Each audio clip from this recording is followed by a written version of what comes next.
Je n'aurais jamais imaginé que mes parents, qui adorent ma sœur géniale, me disent qu'ils n'ont plus besoin de moi. Avoir un enfant est suffisant. Nous n'avons pas besoin d'un raté comme vous. Sandy a besoin de beaucoup d'argent pour faire éclore ses talents, alors si tu peux payer le loyer mensuel de 1000 $, nous pourrions reconsidérer ma décision de me mettre à la porte de la maison alors que j'étais encore jeune. Mon oncle m'a tendu la main pour m'aider, sans pouvoir cacher son désarroi. Bien que je sois pauvre, si tu n'y vois pas d'inconvénient, Emily, j'aimerais vraiment être ton parent, m'a-t-il dit. J'ai immédiatement accepté son offre. Je m'appelle Emily. J'ai maintenant 30 ans, mais ma vie a un passé complexe. Avant de parler de mon environnement familial, je vous invite à écouter mon histoire. Je suis née d'un père salarié typique et d'une mère au foyer. Nous vivions avec mes grands-parents dans la maison familiale de mon père, où vivait également mon oncle célibataire. J'ai commencé à vivre avec mon oncle à l'âge de 4 ans, il avait 24 ans à l'époque. Vivre à la maison à cet âge n'est pas si inhabituel. Cependant, mon oncle avait des circonstances particulières qui l'empêchaient de quitter la maison. Elle était fragile depuis l'enfance et a continué à avoir des problèmes de santé à l'âge adulte, ce qui l'a empêché d'avoir un emploi stable, si bien qu'il a fini par vivre une vie de travail à temps partiel irrégulier. Travailler seulement quelques heures quelques jours par semaine ne lui permettait pas de gagner suffisamment d'argent pour vivre seul. Et se sentant peut-être inférieur parce qu'il dépendait de ses parents, mon oncle avait toujours l'air coupable. J'ai souvent vu mon père crier à mon oncle. Tu es vraiment un fardeau. Ces incidents ne se produisaient que lorsque mes grands-parents n'étaient pas là. Mes grands-parents aimaient leur fils en bonne santé et leur fils fragile sans discrimination. Avec la baisse des revenus due à la récession et l'obligation de vivre ensemble, mon père semblait vouloir se comporter modestement devant ses parents. Cependant, dans les endroits où ils étaient absents, mon père était toujours dur, méprisant et moqueur à l'égard de mon oncle. Voyant cela, mon oncle se contentait de prendre un air triste, sans jamais se fâcher ni répliquer. Pourquoi ne te mets-tu pas en colère ? Lui ai-je demandé innocemment quand j'étais enfant. D'un air perplexe, mon oncle m'a répondu que c'était parce que mes parents me soutenaient vraiment. Enfant, j'acceptais ce raisonnement, mais adulte, je pense que mon père reçoit le même soutien et qu'il n'a donc pas le droit de critiquer. Si j'avais compris cela à l'époque, j'aurais soutenu mon oncle. Incapable de le comprendre étant enfant, je me sentais mal à l'aise lorsque mon père élevait la voix contre mon oncle, mais je ne pouvais pas parler. Il est vrai que l'atmosphère était paisible en présence de mes grands-parents. Sous leur surveillance, mon oncle souriait gentiment et mon père cachait ses émotions et se comportait en conséquence. Ma mère était trop occupée à s'occuper de ma jeune sœur et de moi pour prêter attention à la relation entre mon père et mon oncle. Enfant, je croyais que ces jours seraient éternels. Cependant, notre vie quotidienne a changé de manière inattendue. Mes grands-parents sont morts dans un accident. J'avais 6 ans à l'époque. Ma sœur et moi avons pleuré amèrement, accablés par une profonde tristesse et une grande solitude. Je me souviens très bien que mon oncle versait lui aussi des larmes en silence. Mais ce que je ne peux pas oublier, c'est le rire de mon père. Oui, il riait. Malgré la mort de ses propres parents, il n'a jamais pleuré. Ni lorsque nous nous sommes précipités à l'hôpital, ni en préparant les funérailles. Ce n'est pas seulement qu'il était calme, il était clair pour moi, même lorsque j'étais enfant, que mon père n'était pas en deuil. Et cette conviction n'a fait que se renforcer. Le jour de l'enterrement, mon père riait en cachette, pensant que personne ne le regardait. À un moment donné, j'ai vu son visage et j'ai clairement saisi son expression. Ce n'était pas un rire né de la tristesse ou de la confusion, mais un sourire de joie authentique. Le genre de bonheur que j'ai reconnu en tant que fille. Mon père se réjouissait intérieurement de la mort de mes grands-parents. Et elle envisageait probablement divers avantages financiers. Ce sourire était très désagréable et terrifiant pour l'enfant que j'étais, il m'a fait pleurer. Peut-être l'a-t-on interprété comme des larmes pour la mort de mes grands-parents. À ce moment-là, mon oncle a posé sa main sur mon épaule et l'a caressé d'un geste tendre. Mes yeux étaient rougis par les larmes, mais les yeux de mon oncle, bien que remplis de tristesse, me regardaient avec chaleur. Pourquoi en était-il ainsi? Bien qu'il soit frère de sang, mon père et mon oncle ont eu des réactions complètement différentes à la mort de nos parents. À cette époque, mes soupçons à l'égard de mon père se sont renforcés. Par la suite, le comportement de mon père a changé de manière significative. Son attitude envers mon oncle est devenue nettement plus froide et il disait des choses comme « Pourquoi devrais-je m'occuper d'un inutile comme toi ? Tu devrais être reconnaissant d'être autorisé à vivre ici », disait-il également. « Si tu ne peux même pas payer le loyer, je devrais prendre tout l'héritage », a-t-il déclaré. Je ne l'ai pas compris à l'époque, mais ces déclarations étaient clairement injustes. Légalement, l'héritage doit être divisé en parts égales entre les frères et sœurs. Mais mon père a essayé de l'accaparer. Mon oncle avait la force de lui tenir tête et aurait pu intenter une action en justice si nécessaire. Cependant, mon oncle a choisi de ne pas le faire. Tout en affichant un visage attristé, il ne s'est pas défendu et n'a pas réclamé sa part d'héritage. Inquiète pour mon oncle, qui semblait avoir perdu sa volonté, je lui ai demandé « Tu vas bien ? Tu vas bien ?» me répondit-il faiblement avec un sourire. « Je suis fragile et mon travail ne va pas bien, je n'y peux rien. » Jour après jour, la violence verbale de mon père a aggravé l'état de santé de mon oncle, qui a perdu du poids et a pâli. Malgré cela, mon oncle me disait toujours de ne pas m'inquiéter, en me souriant. Cependant, 3 mois après le décès de mes grands-parents, mon oncle a finalement été chassé de la maison.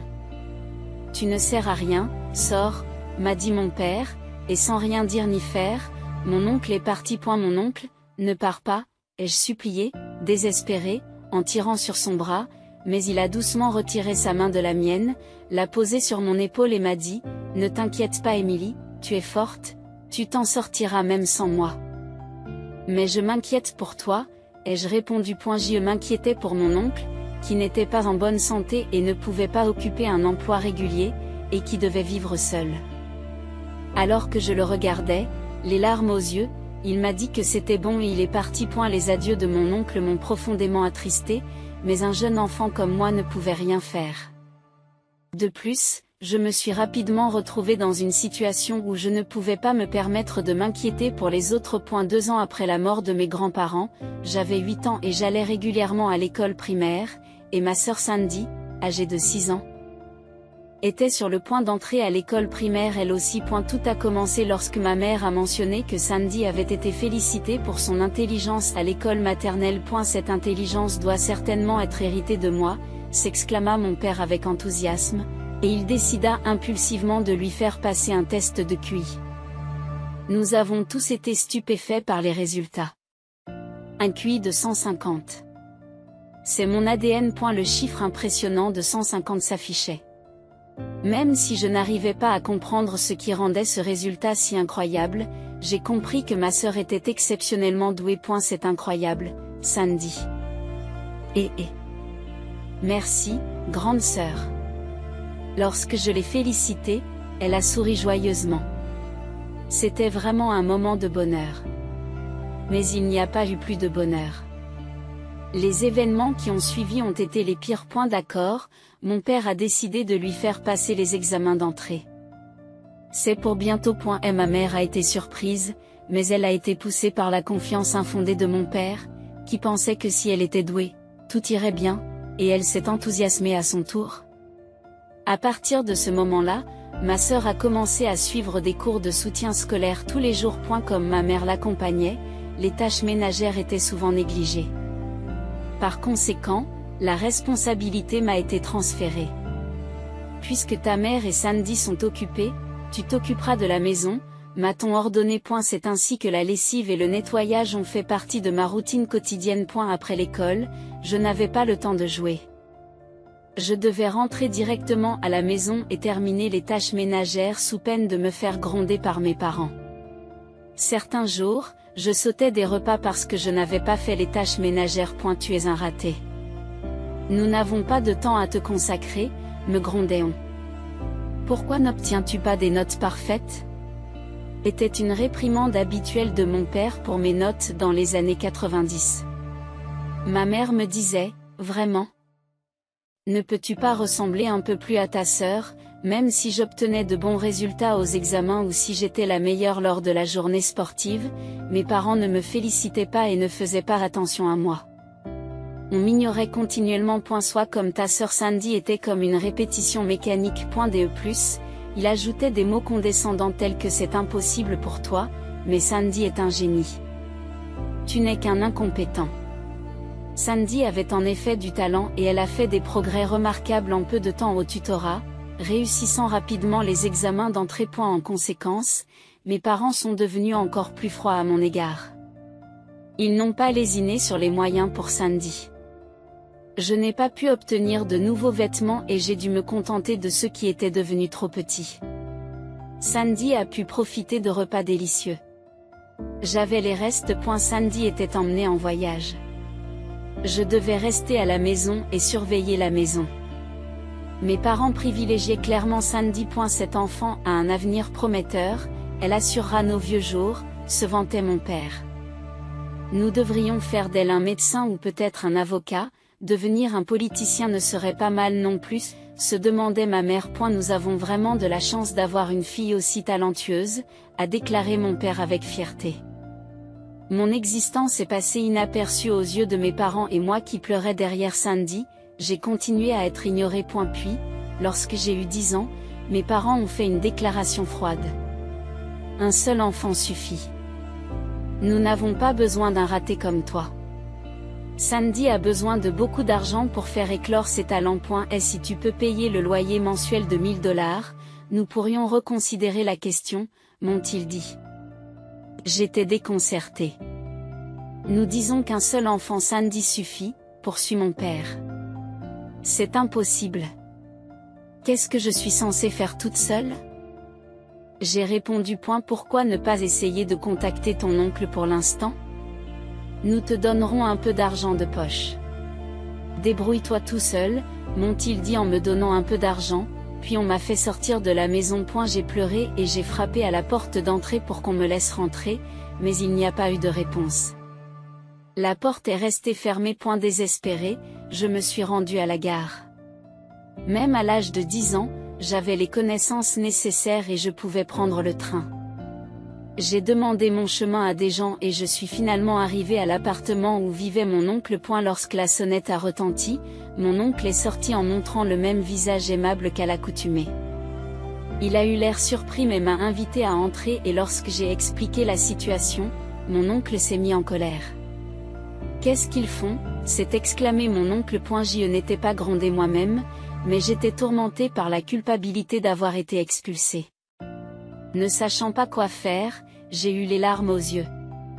À ce moment-là, alors que je baissais les yeux, mon oncle posa doucement sa main sur ma tête. Cette main mémorable par sa taille et sa chaleur était pleine de compassion. Cela a dû être difficile, mais ne t'inquiète plus, m'a dit mon oncle. Mais que dois-je faire maintenant?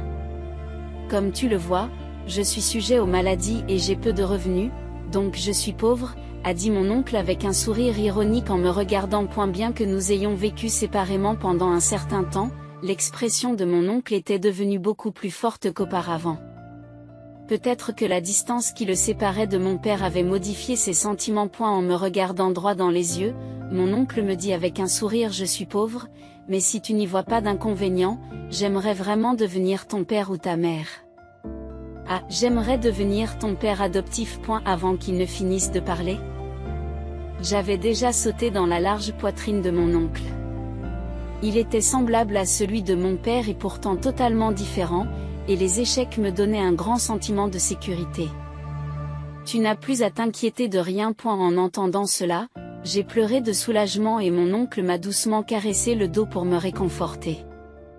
J'avais l'impression qu'il me traitait avec l'amour profond d'un vrai parent. Après cela, j'ai été élevée par mon oncle.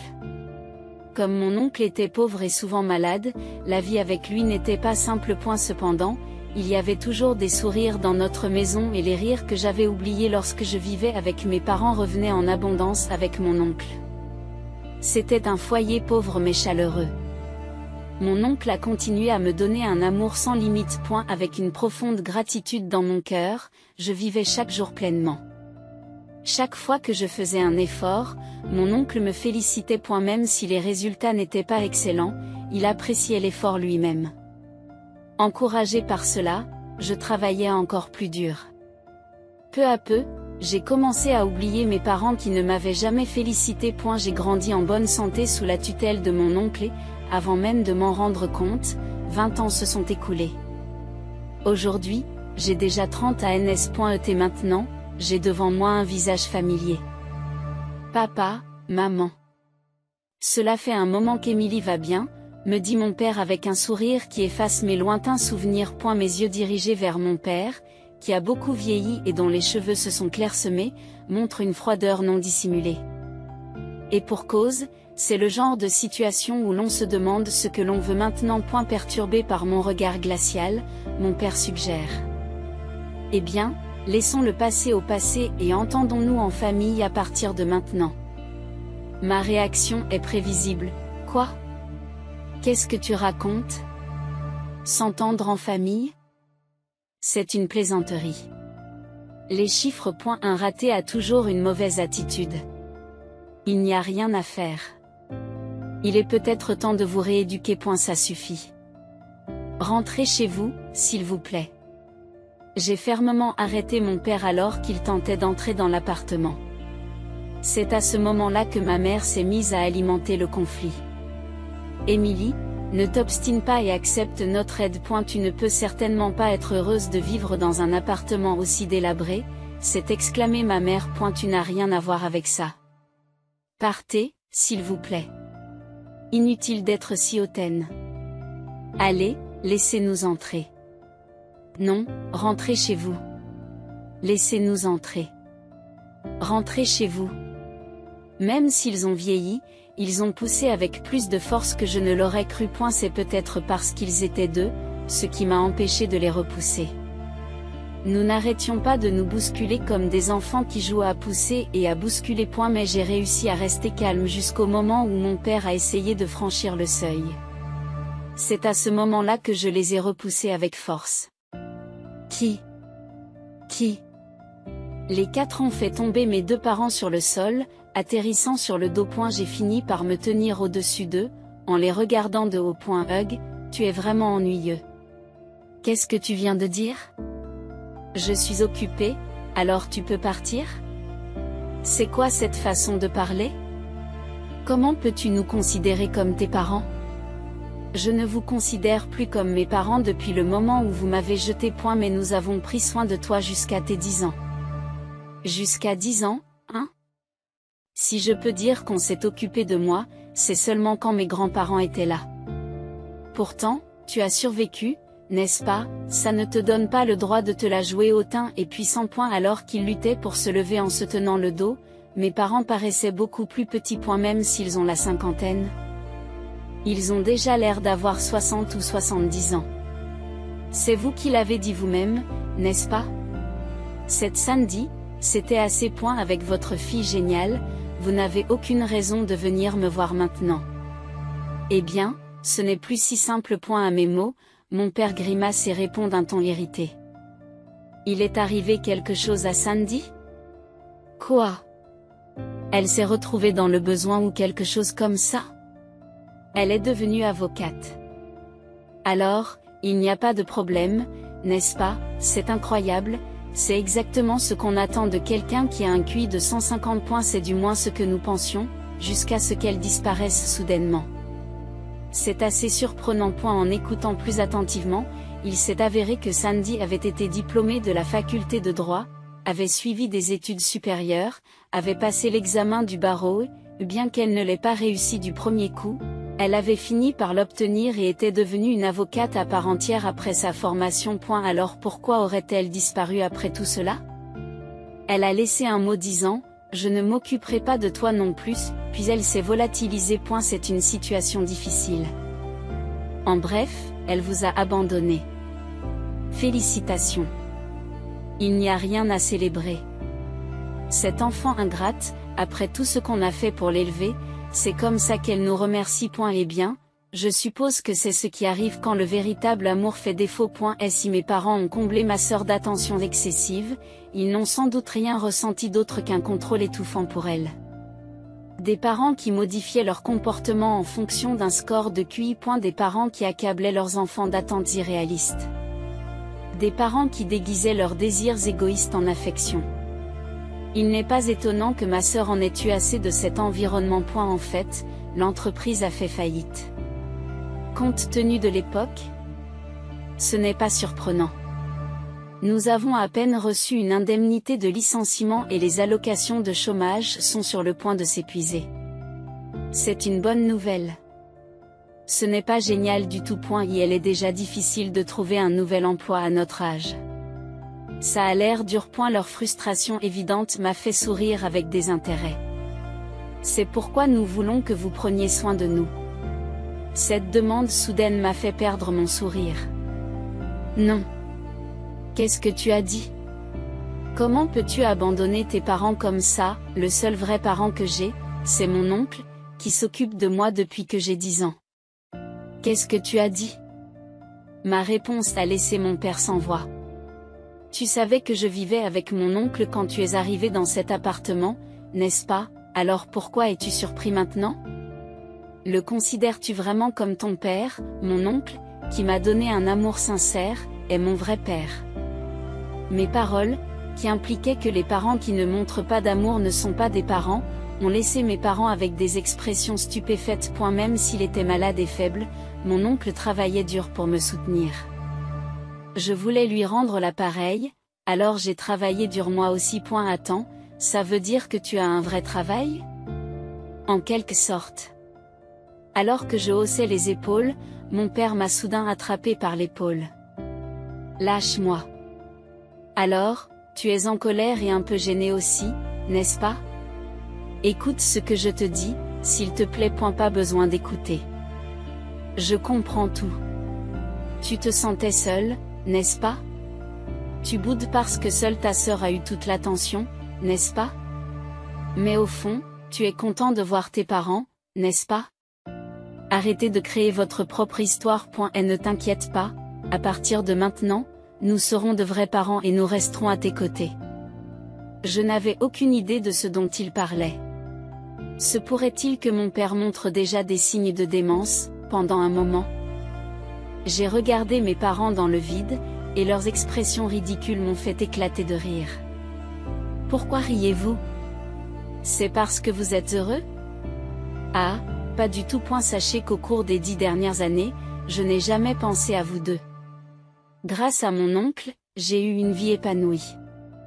Alors que mes parents me regardaient, choqués par mon rire soudain, j'ai continué à parler. En fait, j'ai reçu une bourse pour obtenir mon diplôme universitaire.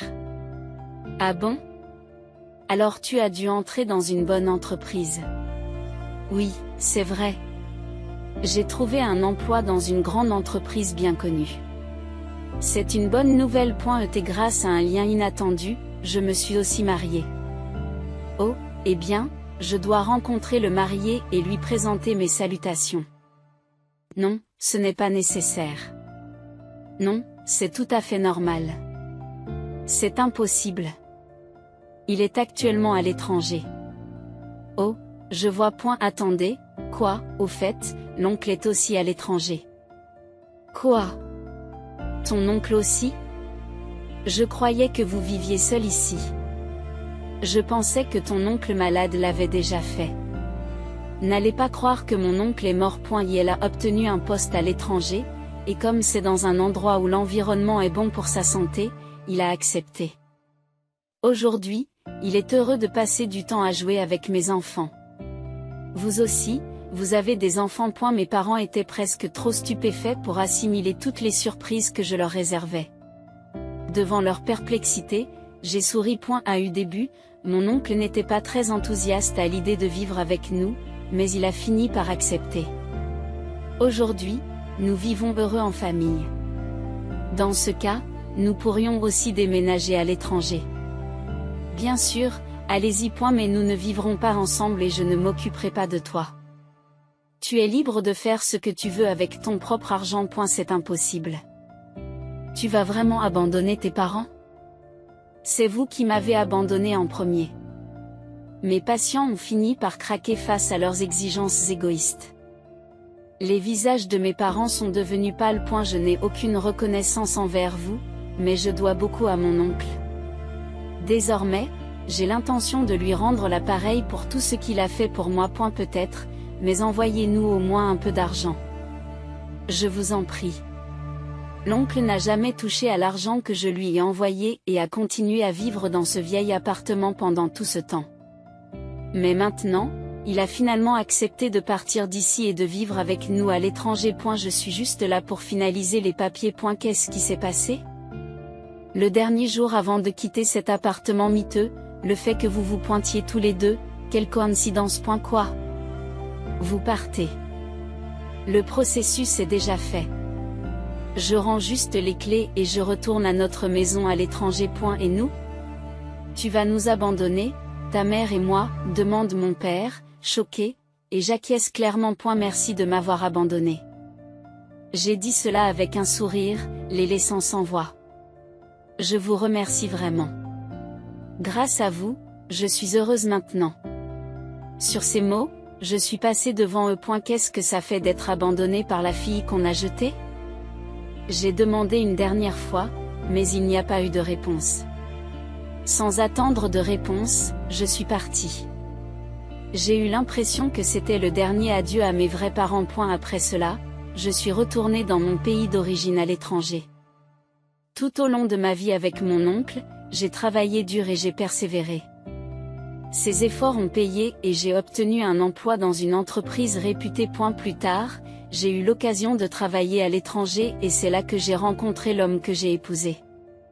Mon oncle a versé des larmes de joie en célébrant notre union. Bientôt, nous avons eu des enfants et nous avons invité notre oncle à se joindre à nous. Aujourd'hui, nous vivons heureux en famille. Mon mari, nos enfants, bien sûr, mon oncle. J'espère que je rencontrerai quelqu'un de merveilleux comme vous l'avez fait. Grande sœur, dit ma sœur, qui se tenait à côté de moi et souriait en regardant les enfants jouer dans le jardin. Et ne t'inquiète pas, tu trouveras quelqu'un de bien. Tu es enfin libérée de l'emprise de nos parents. Je la rassure en souriant. Cela dit, il faut vraiment que je m'habitue à ce nouveau travail, dit ma sœur. Pourquoi ne pas essayer d'obtenir une licence de droit dans ce pays? Et je suggérais. Le métier d'avocat ne m'intéresse pas. J'en ai assez de faire ce que nos parents voulaient. Je veux faire un travail qui me plaise vraiment, a-t-elle répondu. Tu as raison, j'en conviens. Juste après que nos parents m'ont abandonné, une lettre de ma sœur est arrivée chez mon oncle. Elle y décrivait comment elle souffrait des attentes et de la pression excessive de nos parents. Après en avoir discuté avec mon oncle, nous nous sommes secrètement arrangés pour rencontrer ma sœur sur le chemin de l'école. Nous sommes restés en contact à l'insu de nos parents. Ma sœur voulait vivre avec nous, mais compte tenu de la situation financière de mon oncle, il lui était impossible de subvenir à nos besoins à tous les deux. Nos parents ne l'auraient jamais permis, et ma sœur a donc dû vivre avec eux jusqu'à ce qu'elle devienne adulte et qu'elle puisse planifier son évasion.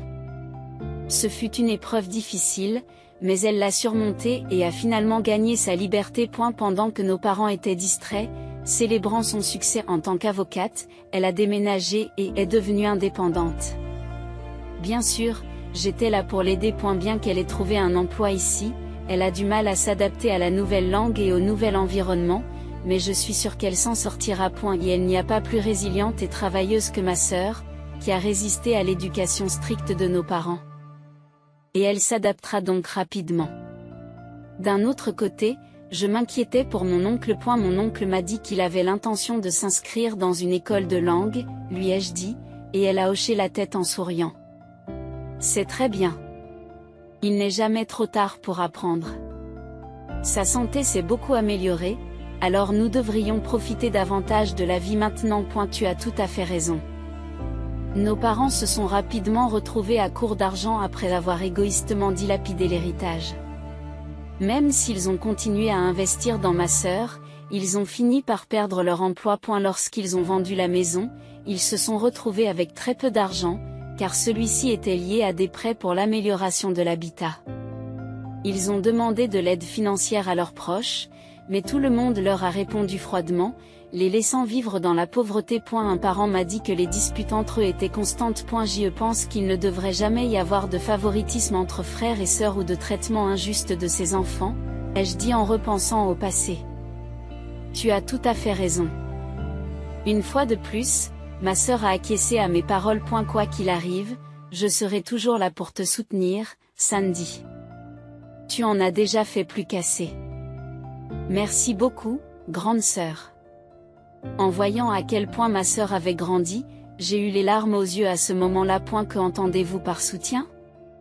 Soudain, j'ai senti une main douce se poser sur mon épaule. Elle était un peu plus petite qu'avant, mais toujours aussi chaude. Je me suis retournée et j'ai souri en plissant les yeux. Je vous remercie. En me retournant, j'ai vu mon oncle qui se tenait là, l'air surpris par mes paroles. J'ai souri chaleureusement et j'ai dit, merci, papa. Je t'aime.